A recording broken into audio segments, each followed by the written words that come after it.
Looking today at what's called public goods theory, and really it deals with the issue of roads, infrastructure, bridges, canals, and other things that are generally called public goods. This would include things like public libraries, parks, public schools, um, fire departments, military defense. And basically, the argument of public goods is fairly simple. And I think to most people, um, it is on the surface at least, fairly compelling. That the argument is that there are certain goods like roads that everybody uses, that you can choose not to use them, but you pretty much, these are, you've got to use what's there, and everybody uses them. And that if you didn't pay for roads, require everyone to pay for roads through taxation, you'd run into one or more of a couple problems, according to the theory.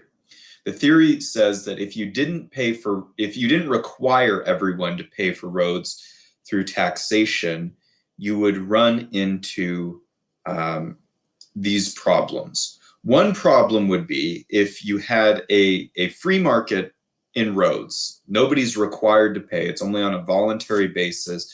Only the people who use the services or use the products are going to pay, just like buying anything else. Then you would have what's called a free rider problem. And the free rider problem is you'd have people driving on the roads and using the roads who didn't pay for the roads. The kind of feeling from that, and we know the free rider problem exists, and the kind of feeling from that is that that wouldn't be fair, and therefore the way to mitigate that is to charge everyone through taxation, make sure everybody pays, and then the roads are there whether people use them or not. Okay. The other problem that you kind of think of roads in general is the fact that if the free rider problem wasn't the issue, and you had road building companies and people that are selling people roads and selling communities roads, not only would the question be of who would pay for them, but would the roads that people did purchase and use, would they be the right amount? Or there's some who think that if you didn't pay for roads through this mechanism, that there would be no roads at all. Like that roads wouldn't be produced, or that they would be just totally inefficient, because you'd have things like toll roads or a bridge that one guy builds and wants to charge people to cross it, and would charge really high prices. Otherwise, people would have to drive really far around the lake or something that the bridge covers, and all these problems. And there's a surface validity to these problems.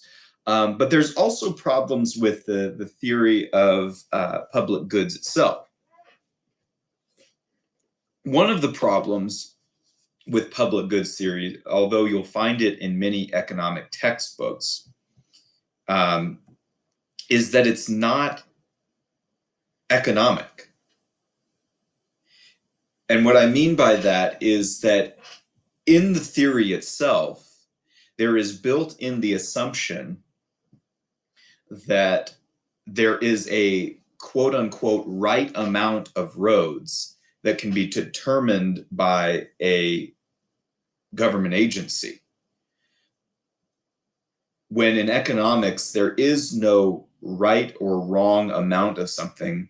The amounts of right or wrong things which can change depends on subjective value and consumer demand and the supply that's available.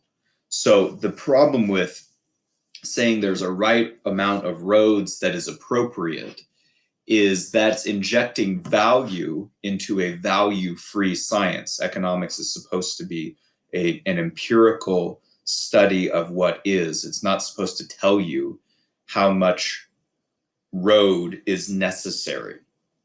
So number one, the problem is that it's not economic. Number two, the problem with this theory is that the theory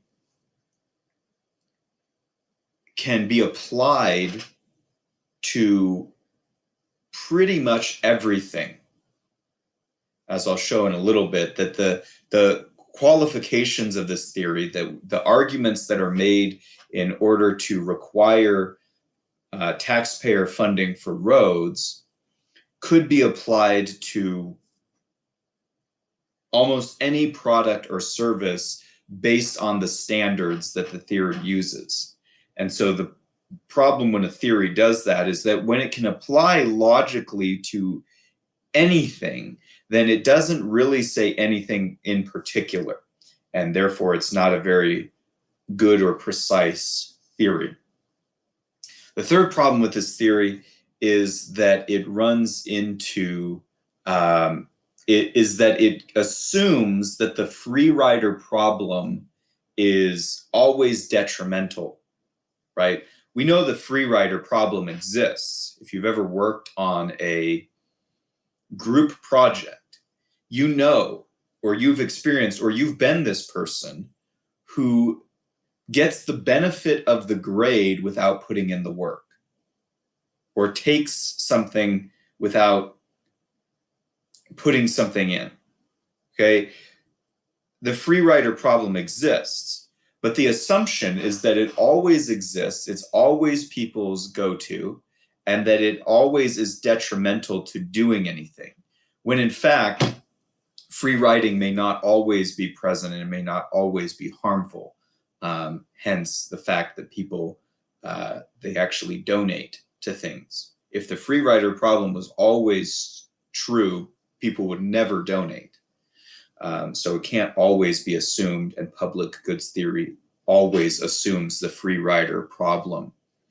And the fourth problem with public goods theory is the issue of history. It's at odds with history. A lot of times we limit what is possible to the limits of our own thoughts or imagination. But we need to realize that just because we don't come up with a solution, or we can't come up with a solution or see a possible solution, that does not mean the solution does not exist. That does not mean an answer or answers do not exist just because we couldn't figure out a way to solve something. So we don't want to limit problems to the limits of our own thought and creativity. Other people have thought of these things. And in history, you can actually see that there were private road building companies that didn't care about the free rider problem. Even in the 1800s, there are private road building companies, even before cars, that didn't care about that people who were using them weren't directly paying for them, and they weren't paid for through taxation. In fact, they were happy people were using the roads, and the more people that were using the roads, the better. Now, why in the world would that be the case? Well, we'll see. And there's modern examples of similar things like the Hong Kong transit system that actually is profitable and makes money, not through the fares so much that the people pay to ride the transit system, but through other means. So they don't care, necessarily if there are free riders, because they're making their money to pay for the infrastructure, the public good, another way. So while the public goods theory has some significant problems, I think it does raise some puzzles that we'd have to solve, that we'd have to think through. that if you accept public goods theory, you have to deal with the problems I just said. Now, if you reject public goods theory, you have to think through complicated issues of there are some things that people don't necessarily or wouldn't necessarily want to pay for that might be important. For example, if you have national defense, what is the right amount of security services for a country? And if someone can decide not to pay for national defense, and a war is fought and that person is protected because they are in the midst of everybody else who did pay for it, that could create a real free rider problem. But this is an economic question, right? There is no right amount of those things. So moving on, this is a very common question that comes up if you look up on Google. Without government, who would build the roads? And I think we would do well just to consider, that is very common, left and right, politically, ask this question whenever it's suggested that the government not involve itself in some particular thing. Roads are often used as the defense for multiple government actions, right? But this is dealing with economics. We're dealing with the economic theory, not the political aspects of this. But this is a very common thing that government's necessity is often boiled down to the building of the roads, libraries, parks, infrastructure. And so this is what public goods theory is. Okay, so public goods theory assumes that there are goods that are non-rivalrous and non-excludable. Okay, it has to have both of these things, not just one or the other. So non-rivalrous goods would be the consumption by one person does not reduce the availability to another. Okay, so for example, parks, roads, public libraries, if there are 500 people at a park, adding one more person doesn't really take away from the value of the park. Now, I think the problem with goods that are non-rivalrous, or the idea that goods can be non-rivalrous, is that there are limits to these things. Because if there are 5,000 people at a park, that can impede others from wanting to go there and enjoy the park. If there are 5,000 people on a road, creating this huge gridlock of traffic, that can impede people from wanting to be on the road and take away from the value of the road. And that many people being on that road regularly does wear down the road over time. But an example of like a non-rivalrous good is like a movie. Let's say you have 10 people over to watch a movie. Okay. If you have an 11th person come, it's not like that 11th person there takes away from the value of the movie. Okay, so that's because it's a non-rivalrous good. You can all watch a fireworks show and add 10 more people, and it doesn't take away from the value of the fireworks show. But also, public goods have to be non-excludable. A movie in a movie theater is non-rivalrous, but it's also excludable. Public goods have to be non-excludable, meaning there's not an effective way to exclude people who have not paid from using that good or service. So roads are an example. How does anybody know whether somebody out there driving on the road has paid to use it? Well, we know because we pay taxes. Paid gas tax. I mean, they were talking about sometimes you pay tolls. They were talking about adding a toll road out here, in addition to all the taxes that we pay on the roads in California. And the taxes are supposed to go to paying for the roads, road repairs, widening lanes, all these things. Now, in theory, and in a perfect world, I guess that they would go to that, but often there's people facilitating that whole system and retiring from that system that receive a lot more of that money as well. So it's not just a clean, okay, we pay government, they pay the road, pay for a company to do stuff with the roads. There's always bureaucracy and more to it than that. But roads are a good example of like a non-excludable good that you can't. The idea is that you couldn't really keep people off of them who didn't pay for them if you had roads paid for on a voluntary basis rather than required coercively through taxation. Okay, it's a good point. Another thing that used to be brought up in this area was lighthouses. Ships use the light of lighthouses without paying for the lighthouse. Although that was often used in economic textbooks, it was found out historically that that wasn't true because they paid a harbor fee for parking in a harbor, and that went to pay for the lighthouses. So it wasn't, lighthouses were not a public good, even though they were used as a public good, as an example of a public good in economics textbooks for a lot of years, and probably still are. So if a good has both of those things, the theory conclusion is, if it was not for taxation, those goods would not be produced. We would not have roads because a bunch of people wouldn't want to pay for them. And basically, we just wouldn't have them. Or we would have them, but they wouldn't be produced in the proper amount. Okay, but remember, my contention is economics is a value-free science. It doesn't tell us what the proper amount is. So I think that's already invalid as a theory in economics. But anyway, this theory does, though, make some sense, right? We can kind of intuit and experientially know these things from the real world.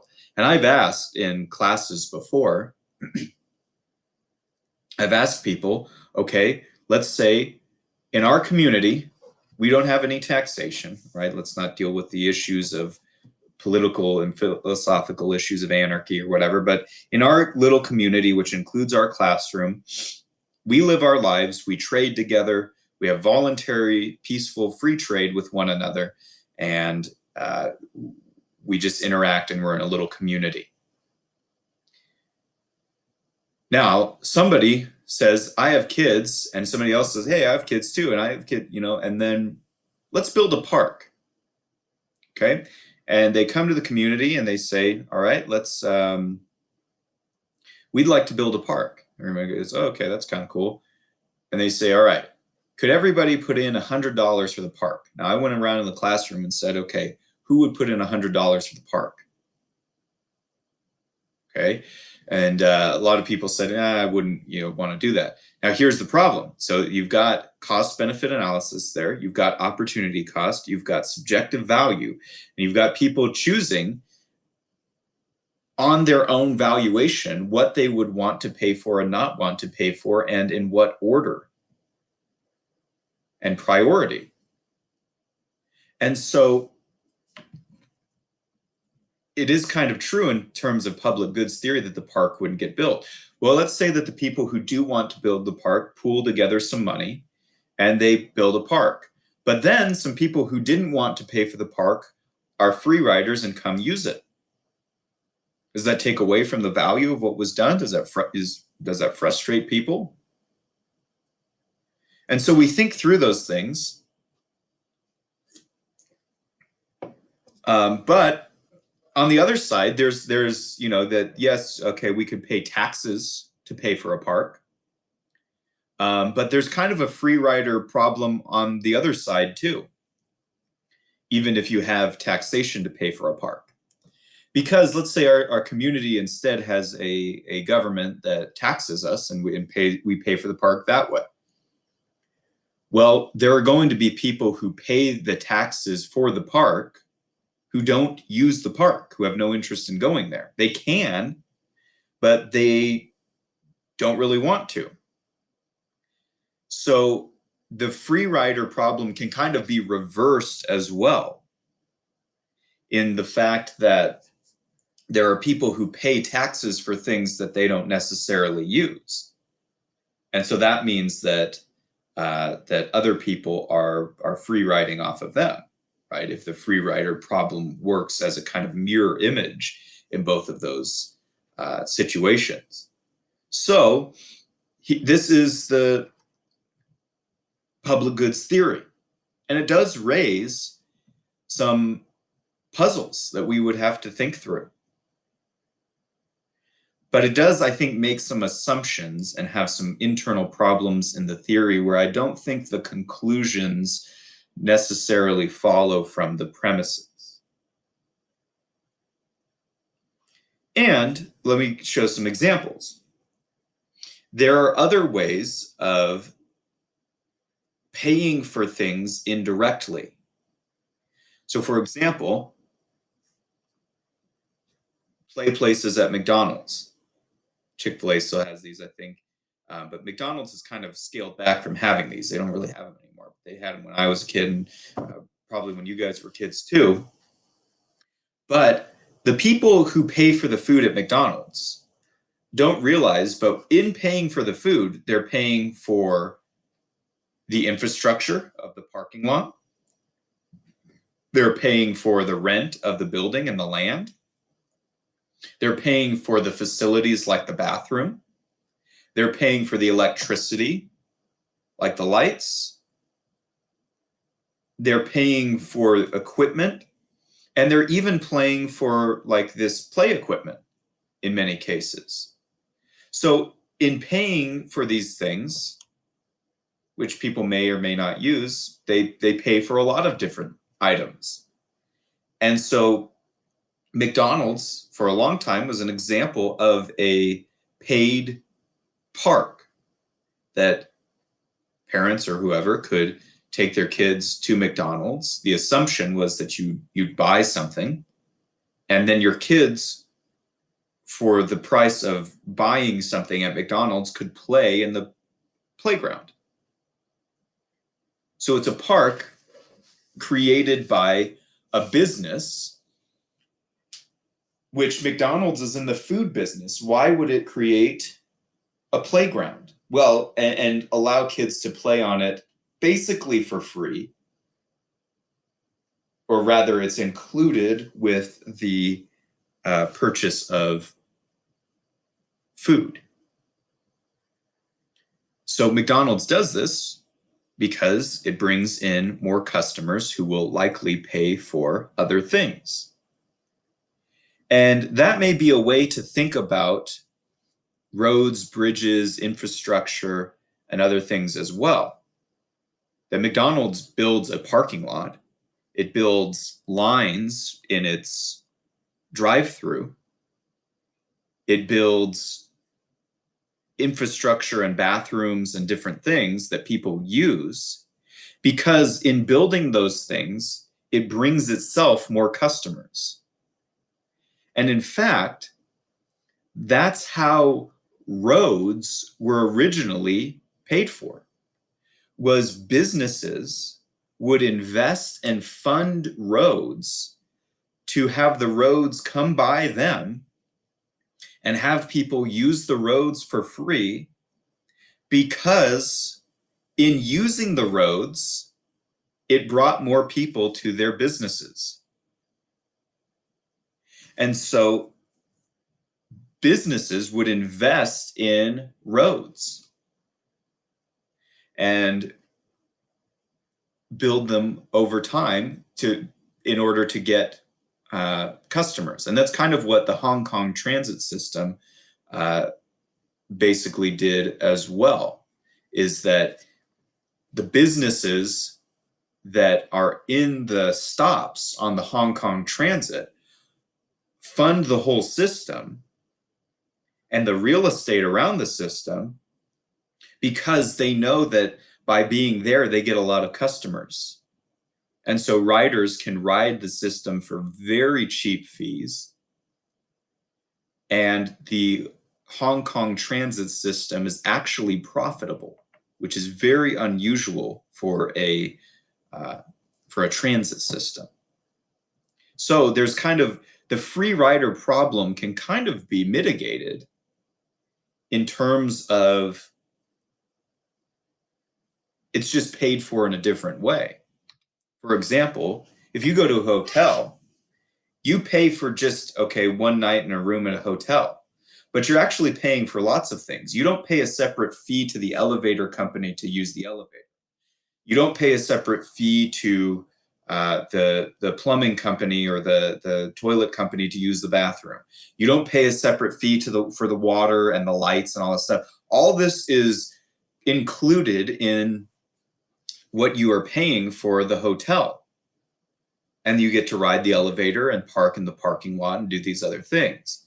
So in buying something that you're already using, you get to use other things as well. These services are included at the point of payment, not paid for separately.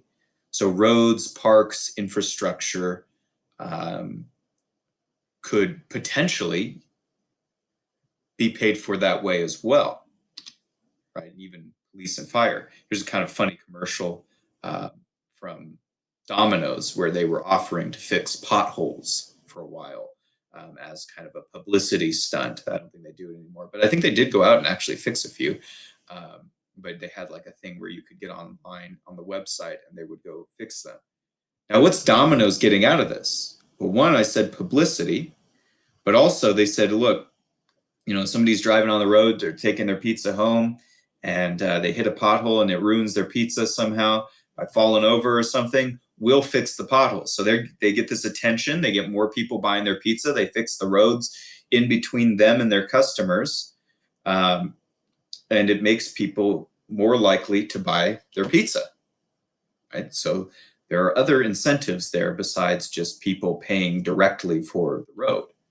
So there's also the problem of history. What did people do before public roads?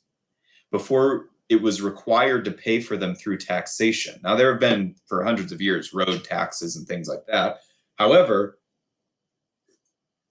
often people build and fix roads for their own purposes and they don't care about the free rider problem. For example, that article that we're going to read about the Russian smugglers who they fixed a road that the government wasn't going to fix or wasn't going to fix for a long time because they wanted to use that road to smuggle. And they didn't care if other people drove on it. They cared that they were able to drive on it. So, but in the United States of America, there was actually a study on this, the history that's footnoted down here on the voluntary provision of public roads, and they used to be called turnpikes. This is even before cars. In the 1800s, privately funded roads were built during this time. In the year 1800, this is when Thomas Jefferson is president, 69 private road building companies were chartered by the states. Now, chartered means they were given contracts by the states, so there was a little bit there of the public sector involvement as well. But there were these private road building companies competing against one another to build roads without requiring them to be paid for through taxation. They were called turnpikes. It was a thriving industry during this time.